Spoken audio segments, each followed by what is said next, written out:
We know that there's magic in almost every occurrence. And really, when you can start to see the little happenings or the big happenings, such as a pope coming into a new place of power and authority, that's when you start to see that all happenings are spirit communicating to you. And so I'm going to dive in with you today about this new pope and what this looks like for us, and some lessons, I guess we can kind of pull these threads from this recent experience in our reality.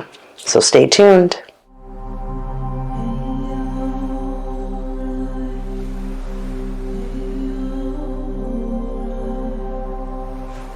Hey everyone, welcome to the channel. My name is Spola, and as many of you may or may not know, I love just really playing with the numbers, the gematria, meaning the numerical values of different letters, and diving into kind of like the deeper meaning of different happenings that are occurring. To me, this is what magic is, the power of spirituality. And as I woke up this morning after a lovely long sleep, a sleep-in actually, which I rarely ever do, and I received a text message about the new pope.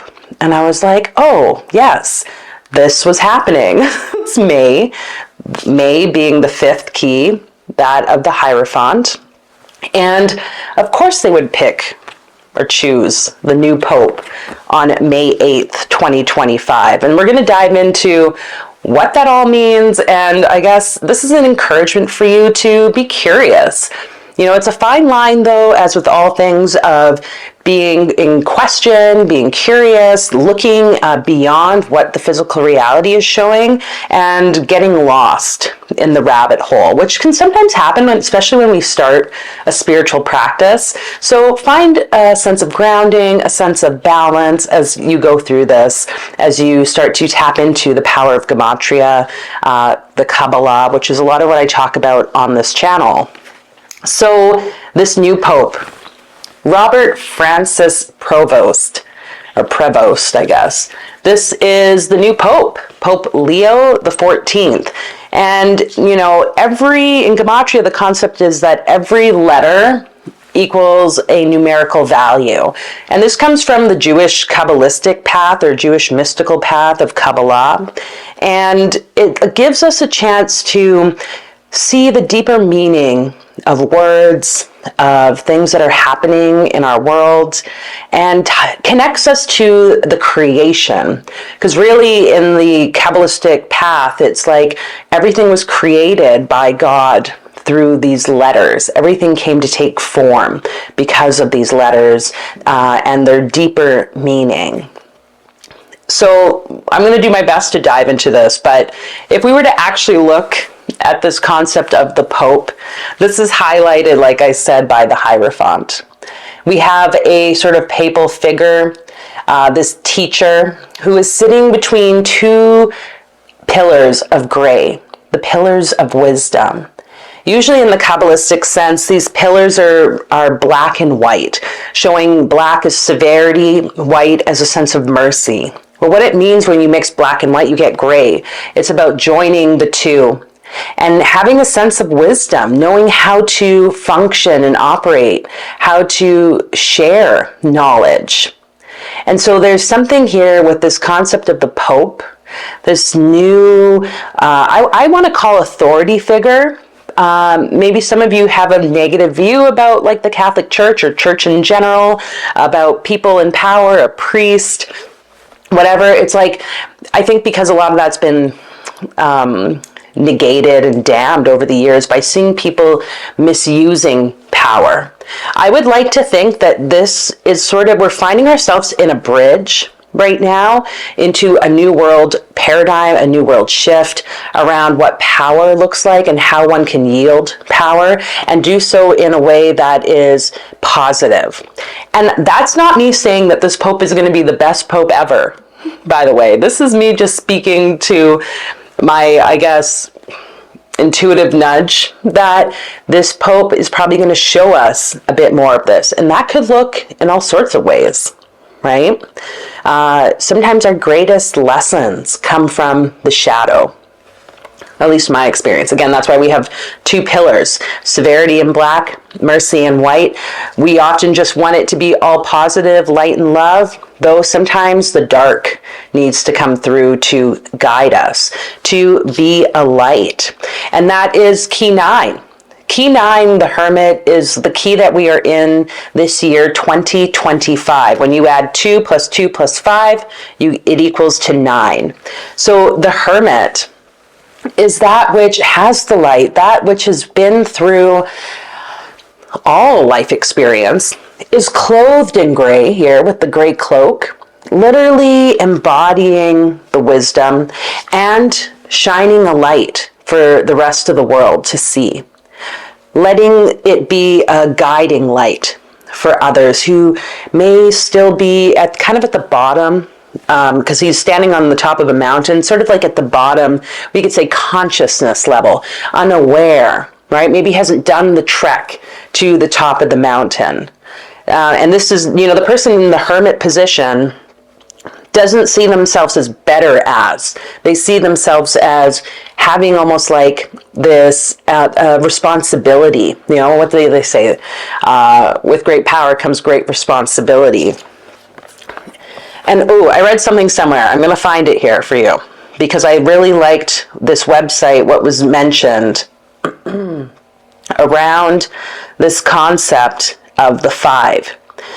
There's a couple quotes I have. This is from a website called Gates of Light. I hadn't actually heard of this before. I'm surprised. I have to peruse this a bit more.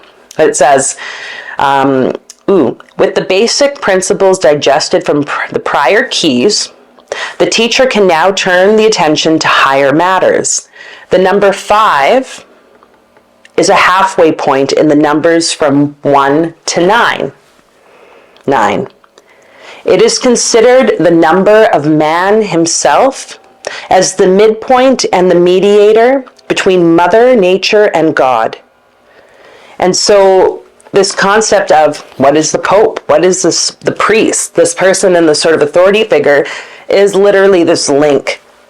They are divinely chosen or secularly chosen to be this representation.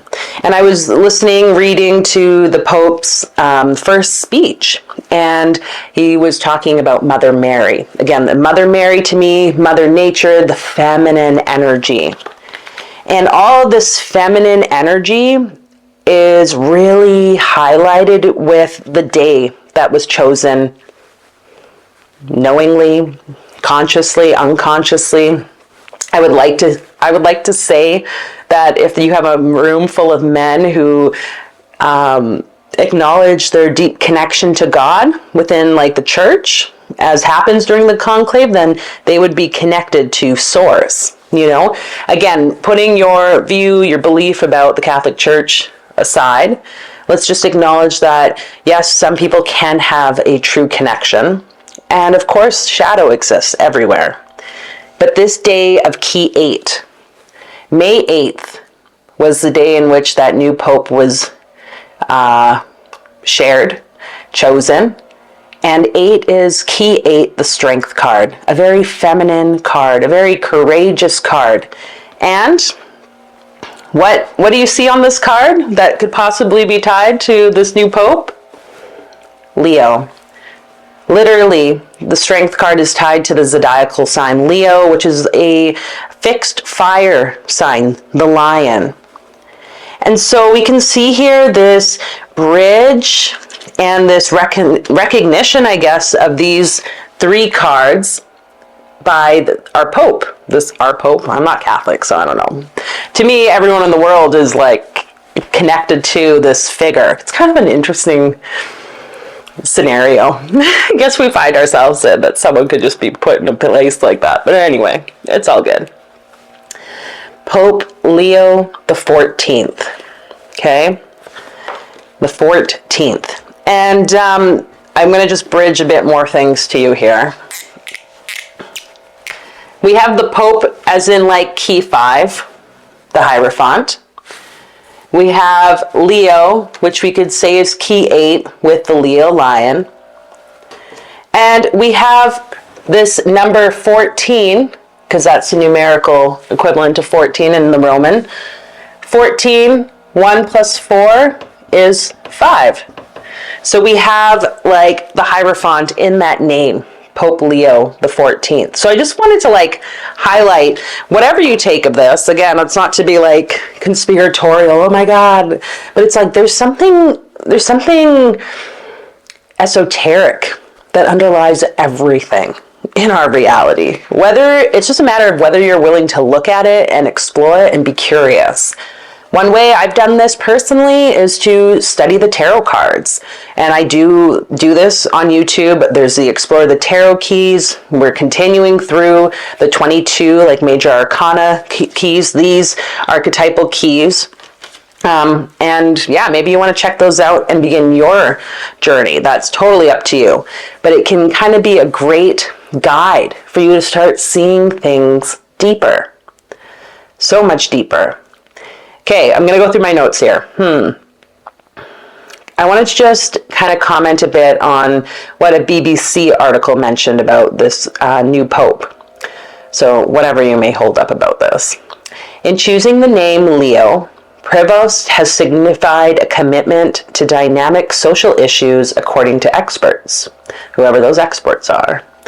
The first pontiff to use the name Leo, whose papacy ended in 461 AD, met Attila the Hun and persuaded him not to attack Rome. So they're, being able to, I guess, walk in this balanced state and not meet a warhead, not the candy or whatever, what they call them, but to meet like a almost violent, oppressive figure with a place of balance, not with more anger or severity, or to be someone who's just completely walked over, persuaded him not to attack Rome. The last Pope Leo led the church from 1878 to 1903 and wrote an influential treatise on workers' rights. That was around the time of like kind of the Industrial Revolution, a lot of these changes. So these names, I think, are kind of chosen, again, consciously or unconsciously, to signify something. In 2024, he told the Catholic News Service that women's presence, this is about this new pope, that women's presence contributes significantly to the process of discernment in looking for who we hope are the best candidates to serve the church in episcopal ministry. That's a weird word. Woman's presence, whatever that means. What's a woman's presence? And what's happening in this card that you see? So many different ways to interpret this, really. But this woman is clothed in a garland of flowers. It's like she is in such a state of peace. And instead of being in fear of this lion, of this oppressor, she's willing to look inside the lion's mouth, almost to like pet it. I remember seeing this once and being like, oh, it looks like she's closing its mouth, being like, no, not now. But what is being stirred up within you when you gaze upon this card? And perhaps your relationship with the feminine is like not in the best place, like many of us, even women. It doesn't matter if you're a man or a woman or whatever. The concept of femininity and masculinity has definitely been skewed. And right now we're coming to a place of finding the balance between all of these aspects. So being in one's strength, being this feminine power, I would love to see it, like woman, the more feminine aspects be kind of drawn upon as they used to be, to support with, creating structures, creating political organizations, or making political and other decisions. What could that look like? Because women have this connection to the womb, to the moon, that intuitive place inside. Okay, let me read. This is from that Gates of Light again. The identity and function of Key 5 is self, or inner voice and hearing. The word intuition means tuition or instruction from within ourselves. It's not like a hunch, which would be an extension of reasoning. but instead it's receiving information which is accurate by having learned how to quiet your mind. We need to be in a place of stillness. We need to be in a place of presence, of listening to that inner knowing. I love that, the intuition, the knowing inside. This instruction. That's kind of what the Pope's doing, is sharing instruction, right? This priest, this papal figure. And also using it for a sense of self to have a deeper understanding so that this hermit experience can be a contribution to the all, to society. So I was trying to do some gematria for the name, Robert Francis Prevost. It gave me, when I was doing my own, so you may want to sit down and calculate. This is the kind of neat thing about the Hebrew letters and spelling, and I'm not a Hebrew speaker, so God knows what I'm doing. But when I calculated those 3 names, Robert, each letter has the numerical value, right? Robert equals 808, Francis 461, Prevost is 822. It equals 2091. What we do with gematria is we then pick up a lovely like manual or encyclopedia, gematria encyclopedia, and we look up that number and see what equivalent other words also equal that same number. Unfortunately, because 2091 is such a large number, usually once you get into the thousands, there's like fewer and fewer words that have really been at least explored around that.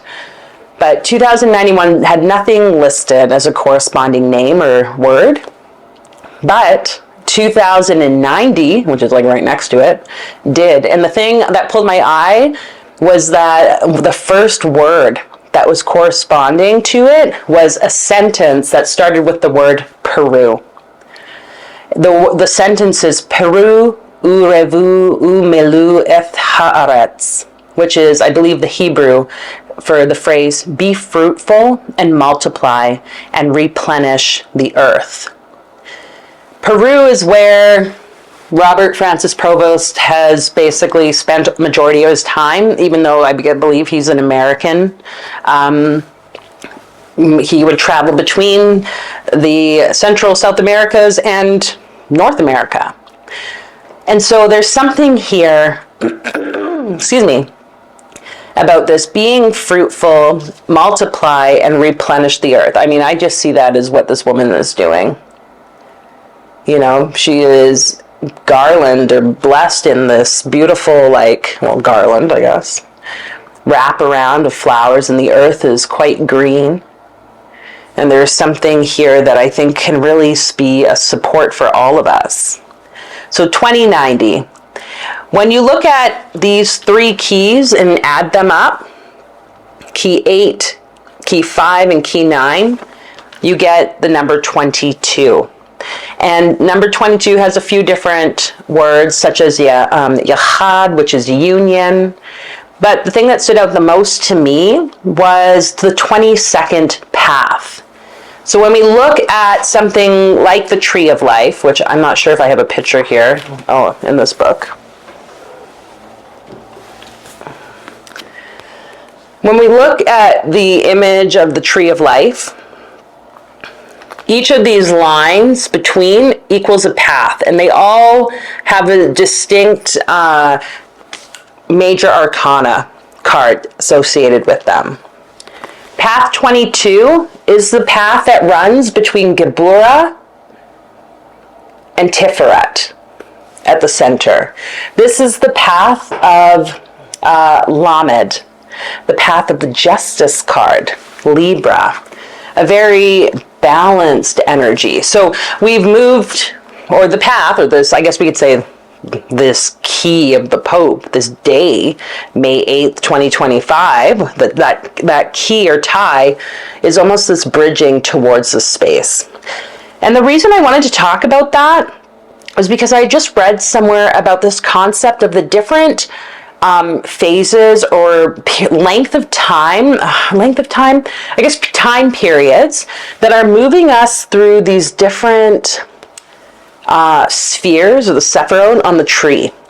And that we are going through this like these states. And I believe it goes from like a 7-year or a 7-period cycle. And each of those cycles represents a different sphere. I have to read more about this, you guys, so maybe you want to do some exploration.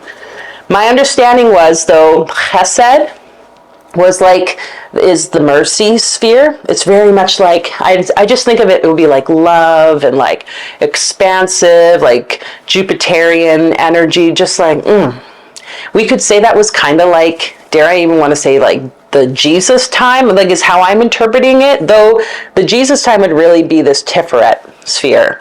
But there was something here, we have all these different teachers like the Buddha, all these teachers kind of coming through, talking about like a bit of this like merciful, compassionate approach to life.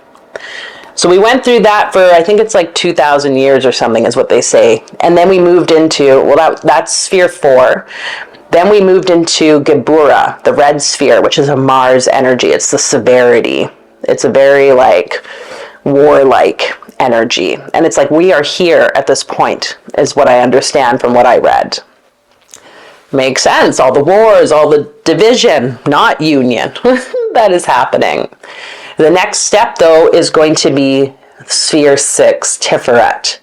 This is going to be that place of beauty. You know, we talk about this new paradigm, it's going to be amazing. Oh, like, you know, you hear this different spiritual teachers, like whatever that might mean. It's like, well, they're not wrong.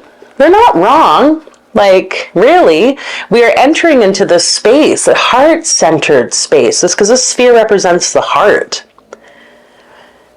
But, like, I just want to say, like, sorry, it's not going to last forever. But, you know, that's also not a bad thing. It's not going to be, like, horrible, because it's going to go to NetSack after. Which, like, I mean, maybe, I don't know. That might not be so horrible, art and all the fun things. And then it'll make its way down, like, and then it'll repeat itself is how I understand what's going to happen. But fancy, if I could say that, that path 22 being tied to this Pope, so to speak, with the number of the day chosen, it's almost like this is like a bridge to here. So I don't know what's going to happen. I'm as like open as hopefully you are. This is about us just being curious and being willing to see what we will, you know, maybe need to see around the happenings in our life and to do the internal work. So, you know, what may be something you choose to explore is to meditate on these 3 cards or on one of these cards. Do what you need to do. You just simply can set them up on an altar and be curious what shows up for you as you enter into that space. As I mentioned, I have the Explore the Tarot Keys on the YouTube channel. If you'd like to check those out, it's openly available to whoever wants to dive in. We've just finished the Hangman, and we'll be moving on to Death shortly. It was going to come out today, actually, but then I decided to do this one. Yeah, be willing, be open. Let me know in the comments, what are your thoughts, your impressions, and yeah, if you enjoyed this or you think there's someone that may need to hear it, feel free to like and share it off. And I hope to see you guys in another video. So until then, bye.